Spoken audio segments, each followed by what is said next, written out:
I was up for a minor walk-on in an Amos. How did you do? I read half a page, and they asked me what I thought. I said I understood every word, and so was rejected as being overqualified. I'm sorry to hear that. It's okay, he said. I was also offered a 406-word part in a horror last week, but I'm not so sure. First-time author and a small publisher, so I might not make it past the second impression. If I get remaindered, I'd be worse off than I am now. I'm remaindered, I reminded him. But you were once popular, he said, so you might be again. Do you know how many characters have high hopes of a permanent place in the readers' hearts, only to suffer the painful rejection of eternal unreadfulness at the dreary end of human drama? He was right. A book's life could be very long indeed, and although the increased leisure time in an unread novel is not to be sniffed at, a need to be vigilant in case someone does read you can keep one effectively tied to a book for life. I usually had an understudy to let me get away, but few were so lucky. So, said Whitby, how would you like to come out to the Smellies tonight? I hear Garden Peas with Mint is showing at the Rex. In the BookWorld, smells were in short supply. Garden Peas with Mint had been the best release this year. It only narrowly beat vanilla coffee and grilled smoked bacon for the prestigious NOSCA, trademark, Best Adapted Smell Award.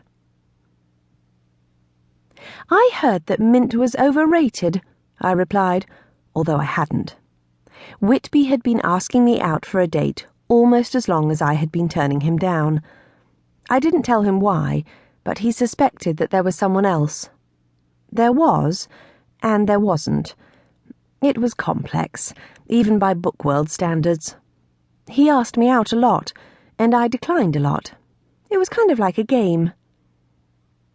How about going to the running of the Bumbles next week? Dangerous but exciting. This was an annual fixture on the BookWorld calendar, where 24 gruel-crazed and indignant Mr. Bumbles yelling, "More! More!" were released to charge through an unused chapter of Oliver Twist. Those of a sporting or daring disposition were invited to run before them and take their chances. At least one hapless youth was crushed to death every year. I've no need to prove myself, I replied, and neither do you. How about dinner? He asked, unabashed. I can get a table at the Innuendo. The maitre d' is missing a space, and I promised to give her one. Not really my thing. Then what about the bar humbug? The atmosphere is wonderfully dreary. It was over in classics, but we could take a cab. I'll need an understudy to take over my book. What happened to Stacy? The same as happened to Doris and Enid. Trouble with Pickwick again. As if you need to ask. And that was when the doorbell rang. This was unusual, as random things rarely occur in the mostly predetermined book world. I opened the door to find 3 Dostoevskyites staring at me from within a dense cloud of moral relativism. May we come in? Said the first, who had the look of someone weighed heavily down with the burden of conscience. We were on our way home from a redemption through suffering training course. Something big's going down at Text Grand Central, and everyone's been grounded until further notice. A grounding was rare, but not unheard of.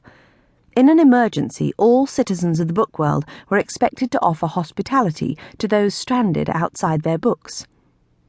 I might have minded, but these guys were from Crime and Punishment, and, better still, celebrities.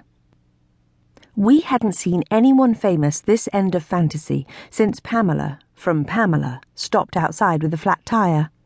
She could have been gone in an hour, but insisted on using an epistolary breakdown service, and we had to put her up in the spare room while a complex series of letters went backwards and forwards. Welcome to my home, Rodion Romanovich Raskolnikov. Oh, said Raskolnikov.